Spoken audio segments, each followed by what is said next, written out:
누구나 이 세상을 살아가는 사람들이라면 저마다 다양한 바람을 가지고 있습니다.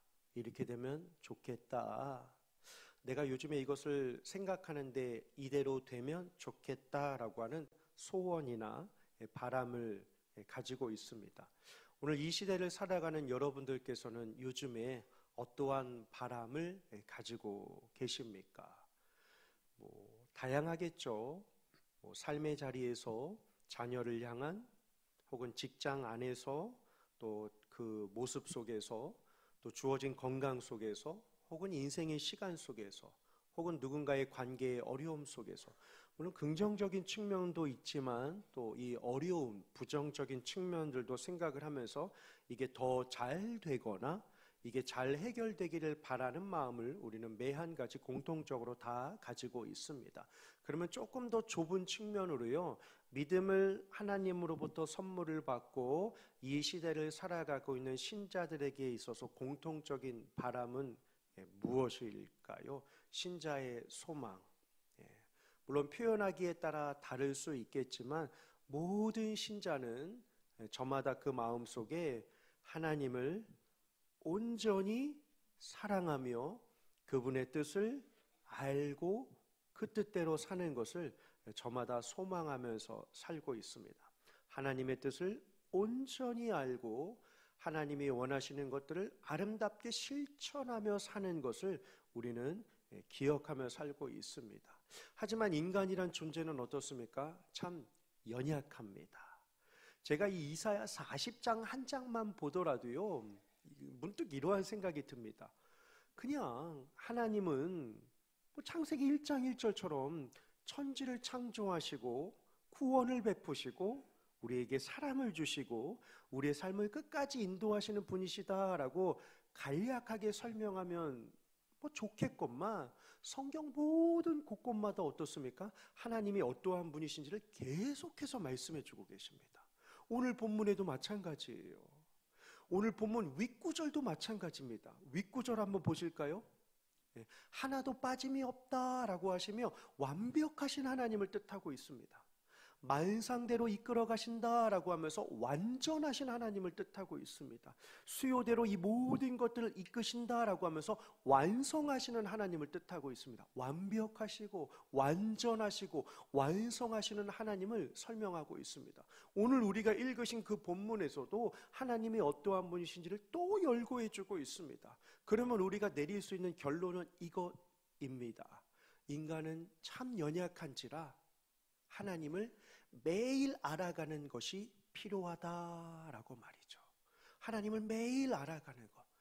그렇지 않습니까? 성경 곳곳을 보면 하나님의 존재, 하나님의 사역, 하나님의 일하심, 하나님의 마음이 매 장마다 매 구절마다 기록되어 있는 것을 보게 됩니다. 반면에 인간은 어떻습니까? 하나님의 마음을 깨달으며 살기란 참 쉽지 않습니다. 스가랴 9장 12절 특별 새벽 기도의 주제처럼 갇혀있는 것들이 너무나도 많기 때문입니다. 그 갇혀있는 것이 무엇입니까? 고민과 걱정과 염려와 어려움과 이 철박한 현실 속에서 해결할 수 없는 수많은 문제들이 너무나도 산적해 있기 때문입니다. 그래서인지라 성경은 계속해서 하나님이 누구신지, 하나님이 어떠한 일을 우리에게 행하시는지를 계속해서 말씀해 주고 있습니다. 한번 보실까요? 지난주에 제가 설교를 시작하면서 여러분, 우리는 기독교를 가진 사람들입니다. 기독교가 뭐게요? 라고 제가 여쭤보았습니다. 혹시 기억하십니까?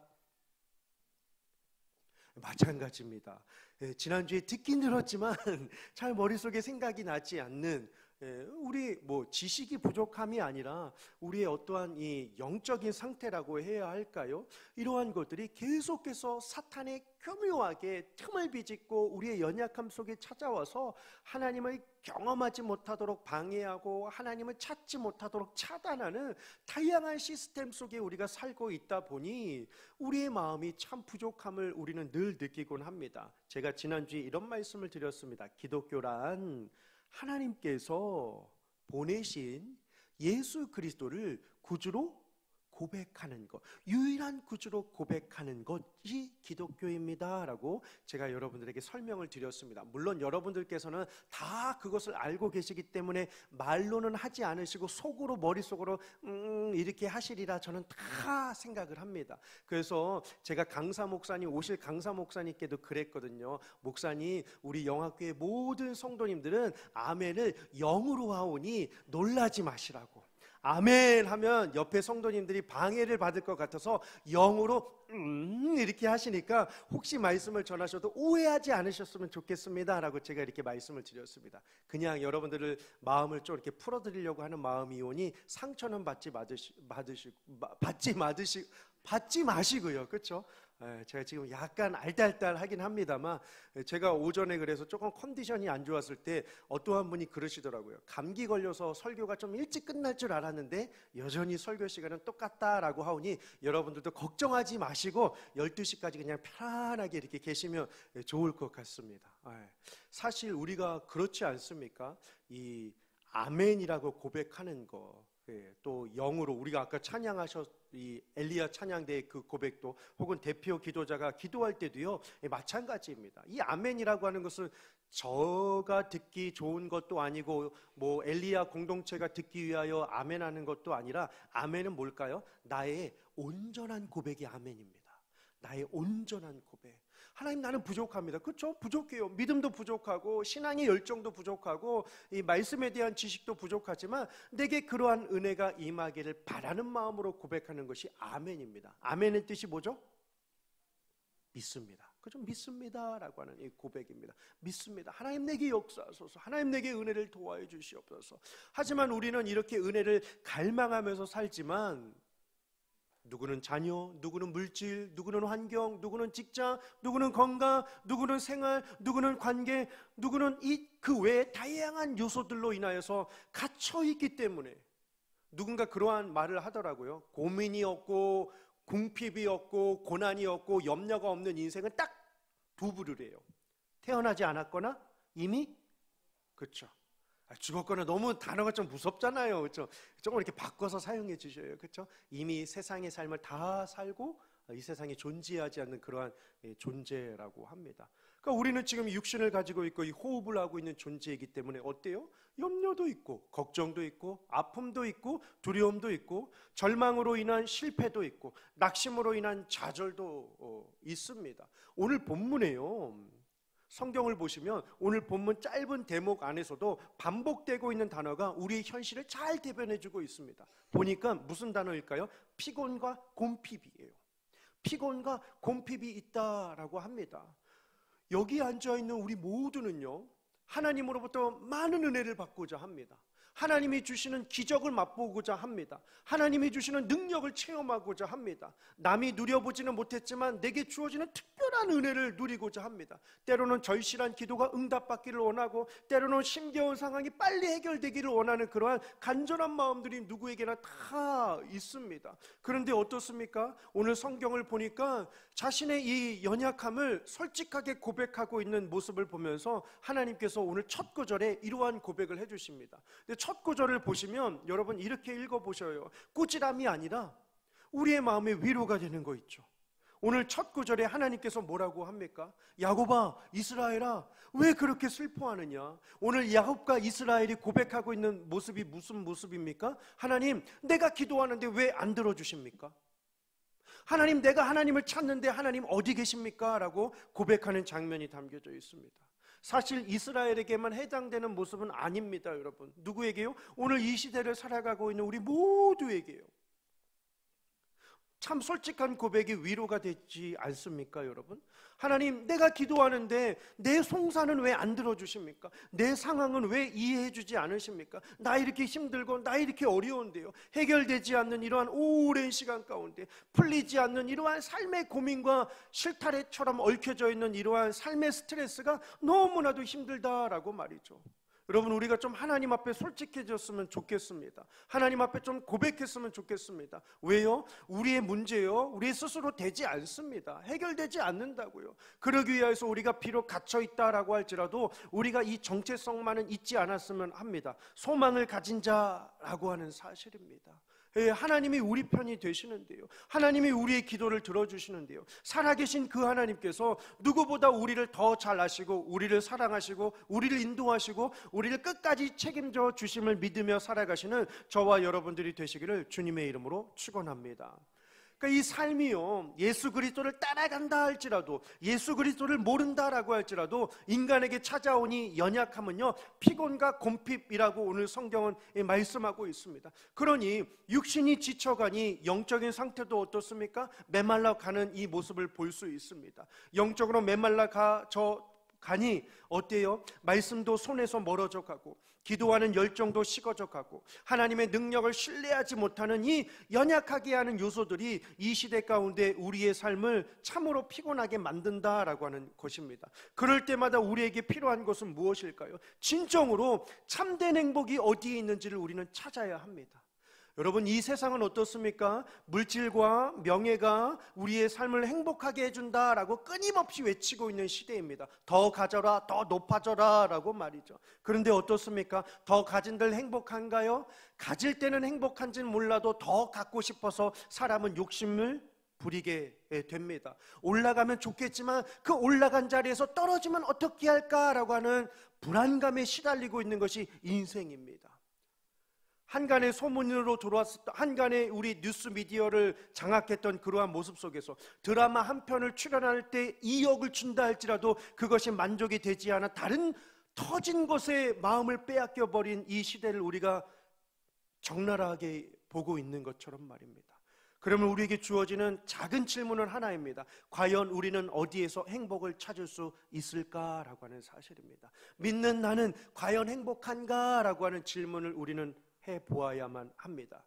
그러면 저는 오늘 말씀을 가지고 여러분들과 함께 행복이라고 하는 이 키워드를 가지고 말씀 안에서 함께 찾아보고자 합니다. 첫 번째로요, 행복을 어디서 발견할 수 있을까요? 첫 번째 화면입니다. 다 함께 한번 읽어보실까요? 시작. 예수님을 만나야 참된 행복이 있습니다. 아멘. 이건 최고의 진리입니다. 예수님을 만나야 최고의 행복이 있습니다. 사람은 영물입니다. 영물이기에 영적인 존재는 영적인 은혜가 가득 채워져야만 평안함을 누릴 수 있습니다.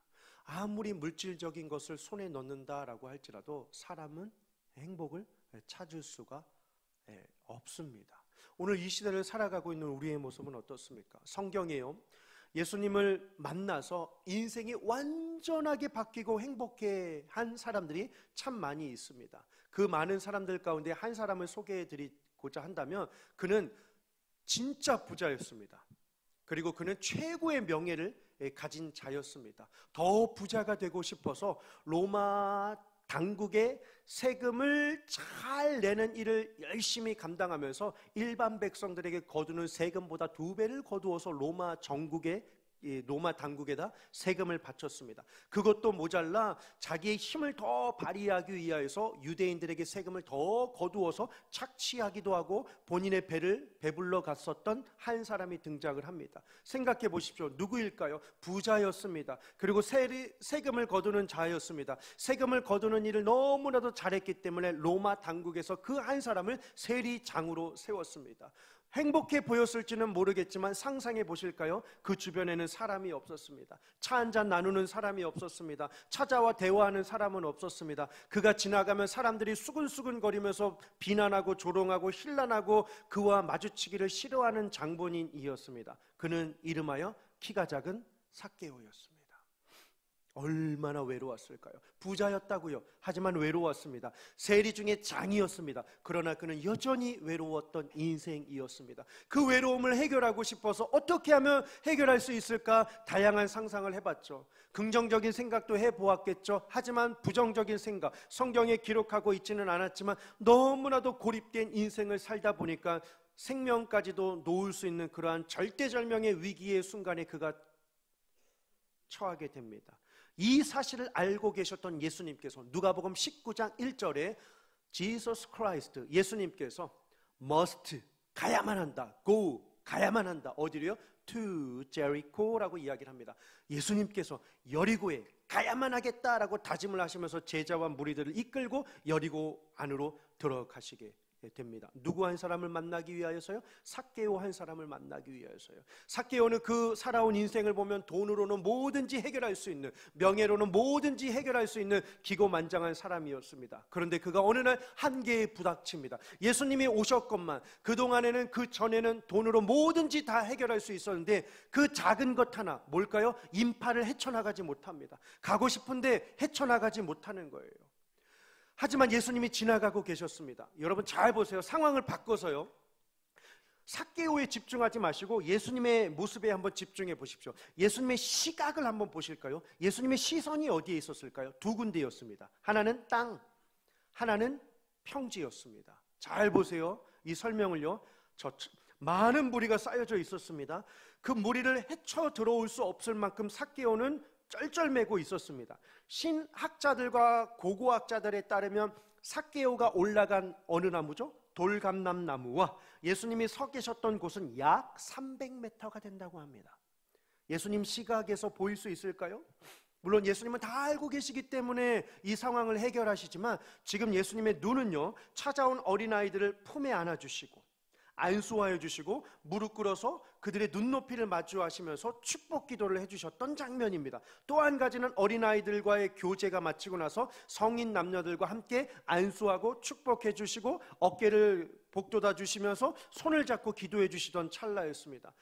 10명이 아니라 수많은 사람들이 운집해 있었으니 생각해 보십시오. 돌감람나무가 하나였겠습니까? 돌감람나무에 삭개오만 올라갔을까요? 아니죠. 누가복음 19장 5절을 보시면 예수님께서 이 화면을 보시면 쳐다보시고 라고 하는 단어가 있습니다. 삭개오는 그 인파를 애치고 들어올 수 없었지만 예수님께서는요, 그 300m가 되는 그 인파 속에, 사람들의 그 광경 속에 이 쳐다보시고의 이 원어의 뜻은요, 눈을 떼지 않으시고 라고 하는 표현입니다. 많은 사람들이 있었지만, 많은 사람들이 돌감람나무에 올라가 있었지만 예수님께서 그 광경을 다 헤쳐나가시고 삭개오에게 찾아가십니다. 그리고 삭개오에게 찾아가셔서 뭐라고 하시죠? 오늘 내가 너의 집에 유하여야겠느니라 라고 합니다.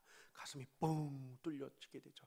그 말을 듣자 즉시 내려와 예수님을 집으로 초대하게 되어서 삶의 고난의 문제점들을 해결받고 예수님 앞에 고백을 하게 되죠. 토색한 것 4배를 갚고 가난한 자들에게 절반을 나누어 주겠습니다 라고 고백을 하면서 예수님께서 그러한 말씀을 하십니다. 예수님이 오신 본질을 말씀해 주시죠. 인자가 온 것은 잃어버린 양을 찾아온 것이다 라고 예수님께서 말씀을 해주시게 됩니다. 두 가지의 상황이 한 꼭지점으로 만나게 됩니다. 그게 뭔지 아십니까? 그것은 바로 열정입니다. 삭개오가 예수님을 만나기 위하여 다양한 방법을 모색하다가 돌감람나무 위에 올라가 예수님을 보고 싶어 했던 그 열정, 반대로 예수님도요, 그 상황 속에서도 그 굶주리고 병든 그 영혼을 찾아가 위로하시기 위하여 그 인파를 해치시고 삭개오 발밑에까지 올라가셔서 내려오라라고 명하신 예수님의 열정입니다. 오늘 우리는 누구입니까? 우리는 죄와 허물로 죽어 던짐을 받은 자들입니다. 하지만 예수님의 열정이, 십자가로 내려가신 예수님의 열정이, 죽음과 사망과 어둠과 죄악과 절망 가운데로 들어가신 예수님의 열정이 계셨기에 우리는 그 열정으로 인하여 나음을 입었고 평화를 입었고 산자가 되었고 영생을 얻었고 하나님의 자녀가 되었음을 믿고 사시는 저와 여러분들이 되시기를 주님의 이름으로 축원합니다. 그럼 우리에게도 필요한 열정이 있어야 합니다. 주님을 향한 열정, 주님을 향한 고백, 주님을 매일 찾는 그 사랑 말이죠. 전하고 기도해. 내일 언제죠? 매일이에요. 매일. 매일입니다. 미래가 아니라, 언젠가가 아니라 매일이에요. 매일 증인 되리라. 그렇죠? 매일입니다. 매일. 그러기 위해서 우리에게 필요한 두 번째 요소는요, 이 두 번째 화면입니다. 예수님을 어떻게 해요? 사랑하는 자에게, 예수님을 만나는 자에게 행복이 있을 뿐만 아니라 예수님을 사랑하는 자에게 분명한 행복이 있습니다. 여기에서 이 사랑은 뭘까요? 예수님을 아는 것입니다. 오늘 성경은 참 친절하게도 하나님 안 계시는 것 같아요. 하나님 내가 기도하잖아요. 하나님 나의 송사를 하나님 왜 외면하십니까? 라고 하는 27절의 고백에 이어서 28절에 하나님께서 이사야 선지자를 향하여 이렇게 고백하십니다. 너는 알지 못하였느냐? 너는 듣지 못하였느냐? 너는 깨닫지 못하였느냐? 라고 하시면서 여러분 참 친절하게도 이 구절 안에서 28절과 29절에요 하나님의 속성을 7가지로 또 설명을 해주셔요. 영원하신 하나님, 창조하시는 하나님, 피곤하지 않으시며 곤비하지 않으시며 명철이 한이 없으시며 힘을 주시며 능력을 주시는 분이시다라고 7가지로 하나님의 모습을 설명하고 있습니다. 부족한 것 없이요. 영원하시고 창조하시고 7가지 이 모습들을 쫙 보십시오. 예수님 당시에요. 누가복음 19장 앞에 18장에 예수님을 알게 되어 그의 인생이 완전히 변화된 사람이 또 등장을 합니다. 나면서부터 맹인된 자였습니다. 근데 어느 날 예수님께서 이 여리고를 또 지나가시다가 이 맹인이요 이렇게 외칩니다. 다윗의 자손 예수 그리스도시여 나를 불쌍히 여기소서. 근데 인파가 너무나도 많으니까 이 잘 들리지도 않을 뿐만 아니라 그 주변에 있었던 사람들이 그 맹인의 이 원어를 보시면 그의 입을 막은지라라고 합니다. 그를 잠잠하게 했다라고 하지만 그 원어는요 입을 닫았더라라고 이야기를 하고 있습니다. 강권적인 침으로 그 분리와 이러한 분란을 일으키는 그 상황들을 잠재우기 위해서 누군가 손을 내밀어 입을 막았다라고 이야기를 합니다. 그런데 이 맹인이요 그 상황을 견딜 수가 없어서 어떻게 하죠? 더 큰 소리로 다윗의 자손 예수 그리스도시여 나를 불쌍히 여기소서라고 하나님을 찾게 됩니다. 하나님을 고백하게 돼요. 그러자 예수님께서 그에게 다가가셔서 내가 너에게 무엇을 해주기를 원하느냐라고 하자 그 맹인이 뭐라고 하죠? 주여 내가 보기를 원하나이다 라고 이야기를 합니다. 근데 이 맹인의 이 본다라고 하는 것은 단순한 이 육적인 시야가 아니라 이 헬라어 원어 단어가 다릅니다. 영광을 누리길 원합니다라고 하는 이 단어입니다. 눈을 떠 see라고 하는 이러한 단어가 아니라 내가 누리다라고 하는 이 원어로 되어져 있습니다. 영광을 누리고 하나님이 누구이신지를 누리길 원합니다. 그냥 see라고 하는 see라고 하는 이 단어가 아니라 overwhelm이라고 하는 이 단어가 있거든요. 압도되다. 하나님의 영광이 압도되다라고 하는 이 단어로 다르게 쓰여져 있습니다. 그러니까 예수님께서 뭐라고 대답을 하시냐면 그래 너 눈 떠서 보아라 이렇게 하지 않으시고 내 죄가 사하여졌으니 너는 구원을 받았느니라 라고 합니다. 그 고백을 듣자마자 누가복음 이 18장 43절에요 보실까요? 곧 보게 되어 이 맹인이 어떻게 되죠? 하나님께 영광을 돌리게 됩니다. 그의 시선이 하늘을 향하여 하나님께 영광을 돌리고 그렇죠? 예수님을 이 단어가 정말 중요합니다, 여러분. 예수님을 본 게 아니라 그렇죠? 역동적인 변화를 보십시오. 예수님을 어떻게 해요? 따라가게 됩니다. 제자가 돼요. 증인이 됩니다. 변화된 인생을 이 짧은 한 단락에 이렇게 표현하고 있습니다. 하나님의 영광에 압도되어 하나님을 사랑하는 자가 되어서 예수 그리스도를 따르게 될 뿐만 아니라 더 중요한 것은요, 이 마지막 이 하반절 이 표현입니다. 백성이 이 사람을 보면서 감동을 받아요. 감명을 받습니다. 감격합니다. 영적인 영향력을 끼치는 삶의 모습으로 이 인생이 아름답게 살아가는 것을 보여주고 있습니다. 여러분, 이 맹인은요 정말 약한 자입니다. 정말 가난한 자입니다. 정말 아무것도 할 수 없는 자입니다. 하지만 어때요? 하나님께서 그 영혼에 찾아오시니, 그리고 그 영혼이 하나님을 온전하게 사랑하게 되니까 어떻습니까? 예수를 따르고 모든 백성들이 이 사람을 통하여 하나님을 찬양하게 되는 놀라운 역사가 정말 아름답지 않습니까, 여러분? 이러한 은혜가 저와 여러분들에게 임하시기를 주님의 이름으로 축원합니다. 우리가 이런 갈망해야 돼요. 이 코로나를 지나면서 우리가 잃어버린 것이 있습니다. 오해하지는 마시고요. 한국 교회의 그냥 평균적인 모습입니다. 절실함, 절박함, 절절함이 없어졌대요. 절실함. 뭐 기도한들 되겠어? 여러분, 이러면 안 됩니다. 절절함, 절박함, 절실함. 왜? 우리는 누구보다도 하나님의 능력이 필요한 자들입니다. 하나님의 도우심이 필요한 자들입니다. 하나님의 은혜가 필요한 자들입니다. 저희 삶의 모토가 있습니다. 아시다시피 전 참 연약하고 부족한 자입니다. 많이 배우지도 못했고 어떤 환경이나 물론 목회자 가정에서 자라긴 했지만 지식을 저는 맹신하지 않고 진짜 하나님의 도우심으로 살기를, 물론 부족한 점이 있지만 하나님의 도우심으로 살기를 늘 갈망하면서 삽니다. 그래서 어떻게 해서든지 정말 하나님이 도와주셔야, 하나님이 사용해 주셔야만 살아가는 존재임을 고백하면서 제가 신학을 공부하고 목회를 하면서 제가 만든 게 아니라 제가 이렇게 택한 이 사자성어가 있습니다. 오늘 이 피곤, 곤핍이라고 하는 이 단어, 피곤, 곤핍, 매칭되는 단어는 이 곤입니다. 곤. 이 곤이라고 하는 이 한자가 나무 목자가 있고 그 곁에 입구자가 있습니다. 입구자가 있고 나무 목자가 있습니다. 그러면 뭘까요? 나무가 자라고 커가야 하는데 환경에 부딪혀서 이 나무가 자라지 못하는 상황이 곤입니다. 곤.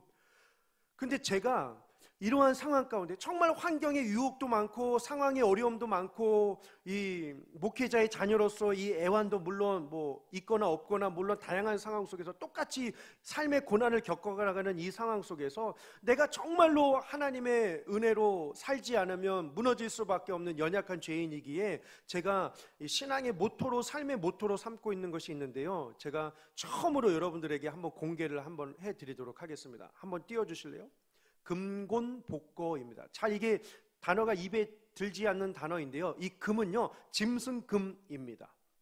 곤은요 곤핍할 곤이에요. 말 그대로 나무가 이 틀 안에 갇혀져 있죠. 그 짐승이 그 틀 안에 갇혀져 있는 겁니다. 형틀 안에 갇혀져 있는 거예요. 인생의 한계 가운데 갇혀져 있는 거죠. 복은 무엇이냐면 뒤집힐 복입니다. 뒤집힐 복. 거는요 수레거 차거입니다. 예, 수레예요. 이 뜻이 무엇이냐면 들짐승이 갇혀 있을지라도 힘을 다하면 수레가 뒤집혀질 수 있다라고 하는 이 뜻입니다. 잡힌 짐승이라 할지라도 힘을 다하면 수레가 뒤집혀질 수 있다라고 하는 뜻입니다. 이 의역하자면 무슨 뜻이냐면 아무리 연약하고 미천한 자다라고 할지라도 힘을 다하여 용기를 내면 상황이 바뀔 수 있다라고 하는 이 표현입니다. 저에게 정말 필요한 단어거든요. 부족하고 연약하지만 버틸 수 있고 이겨낼 수 있고 헤쳐나갈 수 있는 상황이 우리에게는 없어요. 저와 여러분들에게는 마찬가지입니다. 인간의 관계의 문제, 육신의 질병의 문제, 죽음의 문제, 삶의 어려움의 문제, 이 고난과 이 경제적인 이 어려움 속에서 우리가 정말로 어디로부터 힘을 얻겠습니까? 하나님이 주셔야 합니다. 하나님이 해결해 주셔야 합니다. 하나님이 부어주셔야 되고 하나님이 붙들어 주셔야 됩니다. 저는 그 영적인 힘을 하나님으로 여기고 있습니다. 아무리 내가 갇혀있고 아무리 내가 한계에 있다라고 할지라도, 비록 초라하고 연약하다라고 할지라도요, 누구라도요 하나님이 손대시면, 하나님이 역사하시면, 하나님이 사용하시면, 하나님의 은혜를 주시면 놀라운 일들이 인생 가운데 펼쳐질 줄 믿습니다. 하나님이 사용하신 사람들을 보십시오. 왼손잡이 에웃 사사를 사용하셨습니다. 연약한 자들을 사용하셨습니다. 왜? 그러니까 오늘 우리도 마찬가지입니다. 비록 부족하다라고 할지라도 하나님의 사용하심을 우리는 믿고 살아가야 할 것입니다. 요즘에 저에게 고민이 생겼습니다. 참 이 절박한 시대 가운데 갇혀 있지만 소망을 가진 자들이지만 이 아픔이 많잖아요. 어려움이 많잖아요. 그러면서 하나님한테 이러한 기도를 드리게 되었습니다. 하나님, 좀 우리 영화교회 성도님들 기도 조금 더 앞당겨 주셔서 좀 응답 좀 해주시라고, 좀 해결 좀 해주시라고 막 하나님을 제가 막 붙잡았거든요. 이 한 주간. 그래서 막 이 혈루병 걸린 여인이 예수의 옷자락을 붙잡는 심정으로 붙잡았을 때 해결받고 고침받는 그 심정처럼 하나님 정말 기도 응답이 필요합니다라고 기도를 하다가 하나님께서 문득 그 마음을 주셨어요. 우리 이번 한 주간 이 특별 새벽 기도회 하지 않습니까? 그 할 때요, 어떠한 기도 시간을 가지려고 하냐면 15분의 예배 딱 끝나고 나서 진짜 기도의 응답이 절실하신 분들은요, 이 강대상으로 올라오시게 하려고요. 이 강단 기도를 하려고 합니다. 머뭇거리지 마시고 정말 절박한 분들 올라오십시오. 눈치 보지 마시고 2분 기도하고 내려가셔도 괜찮습니다. 한 40여 분 정도 앉으실 수 있을 것 같아요. 이 어려운 상황 속에서 우리가 이 강단을 붙잡고 강단 앞에 나와 강단에 엎드려 우리가 기도의 불씨를 다시 한번 태워 보실까요? 다시 한번 지펴 보시죠. 그래서 이 성령의 임재를 체험하시고 하나님의 이 갑절에 갚아주심의 은혜를 위하여서 여인도 예수님의 옷자락을 붙잡는 심정으로 나아간다면 오늘 우리가 붙잡아야 할 것은요, 하나님의 은혜입니다. 하나님의 능력이, 하나님의 갚아주심, 하나님의 해결밖에 없습니다. 그러니 이 한 주간 여러분 한번 나와보시죠. 이 앞에 나오셔서 하나님, 내게 이런 문제가 있습니다, 이런 어려움이 있습니다, 이런 아픔이 있습니다, 주님이 해결해 주셔야 합니다라고 하는 절박한 심정을 가지고 나와서 한번 기도해 보시죠. 저는 확신합니다. 분명히 하나님께서 갑절의 갚음의 은혜를 주실 줄 믿습니다. 마지막 세 번째로요, 진정으로 행복한 사람이 누구일까? 오늘 본문 구절은 이렇게 설명하고 있습니다. 오직 여호와를 앙모하는 자, 소년이라도 넘어지며 자빠지고 장정이라도 곤비하며 피곤한다 라고 할지라도 하나님이 해결 방법을 주셨어요. 오직 여호와를 앙모하는 자. 이 앙모가 뭘까? 또 다른 고민이 되었습니다. 여러분, 신자에게 있어서 진짜 행복이 무엇일까요? 내 기도가 응답되는 것도 진짜 행복이긴 하지만 영원히 남는 행복, 물질이 손에 들어오고 뭔가 소유가 내 것이 되고 내가 획득하는 것은 단순한 단기간의 행복입니다. 영물인 사람에게 영원한 행복으로 남고 무엇보다도 천국에서도 그 행복을 유지할 수 있는 비결이 뭘까요? 내가 전한 복음으로 그 사람이 하나님의 자녀가 되어 영적으로 커가는 모습을 보는 기쁨이 진정한 그리고 영원한 행복입니다. 육신은 흙으로 갑니다. 영은 영원합니다. 말씀을 준비하다 그런 생각이 들었습니다.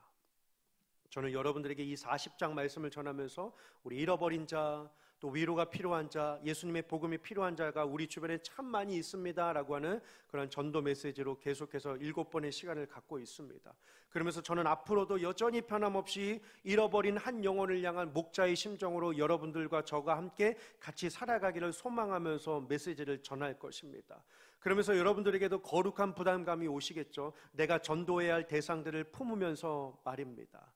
하지만 저에게 여러분들께서 대답하실 필요는 하나도 없습니다. 하지만 마지막 날에 예수님 앞에 섰을 때 예수님이 물으실 그 질문, 우리는 다 알고 있습니다. 뭘까요? 너를 통하여 얼마나 많은 영혼들이 내게로 왔니? 라고 예수님이 물으십니다. 저에게 여러분들이 저는 시간이 없어서 그 전도를 못했네요, 아니면 몇 명을 전도했네요 라고 저에게 대답하실 필요는 하나도 없으십니다. 하지만 그 누구도 예외 없이 피하지 못할 하나님의 그 앞자리에서 반드시 대답해야 될 이 한 가지 질문에 대한 대답입니다. 그렇죠? 예수님, 저는 이 땅을 살면서 예수님의 그 마음을 가지고서 얼마나의 영혼, 몇 명의 영혼을 예수님께로 인도했습니다 라고 하는 그 질문에 대한 답을 우리는 분명히 해야 할 것입니다. 한번 품어보실까요? 지금의 이 자리에서 여러분들의 마음속에 내가 누구에게 복음을 전해야 하는가 라고 말이죠. 여러분, 예수님께서 이 땅에 오신 본질이 뭘까요? 이 땅에 오신 본질은요, 요한복음 8장 29절입니다. 요한복음 8장 29절입니다. 다 함께 한번 읽어보실까요? 시작. 나를 보내신 이가 나와 함께 하시도다. 나는 항상 그가 기뻐하시는 일을 행함으로 나를 혼자 두지 아니하셨느니라. 아멘. 우리는 하나님과 영원히 함께할 사람들입니다. 혼자 두지 아니하셨다라고 하는 것은 하나님이 우리 영혼을 끝까지 품고 우리와 동행하실 것을 말씀하고 있습니다. 예수님의 본질, 예수님의 철학, 예수님께서 이 땅에 오신 목적입니다. 뭘까요? 나는 항상 그가 기뻐하시는 일을 행한다라고 예수님께서 말씀하고 계십니다. 항상 그가 기뻐하시는 일을 행한다라고 말입니다. 우리는 예수님을 따라가는 자입니다. 마지막으로요. 예수님께서 제자들을 부르실 때 제자들이 배와 그물을 버려두고 예수를 따른지라 라고 합니다. 여러분, 이 말씀을 읽으면서 뭔가 궁금한 게 없으셨습니까? 예수님이 뭘 말씀하셨길래 제자들이 그냥 따랐을까? 배와 그물과 부춘을 버려두고 말이죠. 예수님이 어떠한 메시지를 주셨길래 그들의 마음이 욱 감동해가지고 예수님을 따랐을까요? 고민해 보셨나요? 저에게도 심각한 고민이었습니다. 왜요? 우리는 제자니까요. 우리는 증인이니까요. 과연 무엇이 제자들의 마음을 감동하게 했을까 고민하다가 성경을 읽다가 찾았습니다. 드디어 찾았어요. 요한복음 1장 36절입니다. 예수께서 건의심을 보고 이 장면은요, 요한의 제자 안드레가 예수님을 보고 감동받아서 집에 가서 형제 베드로 시몬을 데리고 와서 예수님의 제자가 되기로 작정한 이 성경 말씀입니다. 그런데 예수님의 무엇을 보았냐면 건의심입니다. 예수님의 건의심. 여기서 이 건일다라고 하는 것은 to wander 그냥 뒷짐을 지고 유유자적하게 걷다라고 하는 이 단어가 아닙니다. 심령의 마음을 끌어내는 이 대화입니다. 예수께서 건의셨다라고 하는 것은 한 영혼 한 영혼에게 찾아가 죄의 본질을 설명해 주시고 죄의 회복을 설명해 주시고 하나님 나라를 말씀해 주신 예수님의 1대1의 관계가 이 건의심이에요. 그러니 제자들이 이 모습을 보면서 저분은 진리다, 저분은 진짜다, 저분에게 우리의 모든 것을 올인할 수 있겠다라고 하면서 그 마음이 감동받아서 예수님을 따라가게 된 것입니다. 보라, 하나님의 어린 양이로다 라고 하는 화목제물로, 희생제물로 보여진 그 예수님의 모습에 완전히 압도되어 제자들이 예수님을 따르게 된 것입니다. 예수 그리스도의 건의심. 죽은 영혼을 향한, 잃어버린 영혼을 향한, 방황하는 영혼을 향하여 찾아가 위로와 구원과 복음의 메시지를 전하는 예수님의 그 심정이 그 안에 담겨져 있습니다. 이 땅에 참 불행한 사람들이 참 많이 있습니다. 혹 예수를 믿고 있음에도 불구하고 찾아온 아픔과 고난 때문에 자기 인생을 가리키며 불행하다라고 외치고 있는 사람들이 얼마나 많이 있는지 모릅니다. 여러분, 지금은 어느 때입니까? 우리가 일어날 때입니다. 우리가 회복해야 될 때입니다. 우리가 전해야 될 때입니다. 이에 예수님을 진정으로 만나는 인격적인 은혜가 매일매일마다 끊어지지 않기를 축원합니다. 누구보다도 예수님을 진정으로 사랑하는 가슴 깊은 만남이 늘 풍성하시기를 주님의 이름으로 축원합니다. 그리고 여러분 한 사람 한 사람, 우리 한 사람 한 사람을 통하여 죽은 영혼이 깨어나 복음의 메시지를 듣고 함께 천국에 들어갈 영혼들이 풍성해지는 귀한 삶이 되시기를 주님의 이름으로 축원합니다.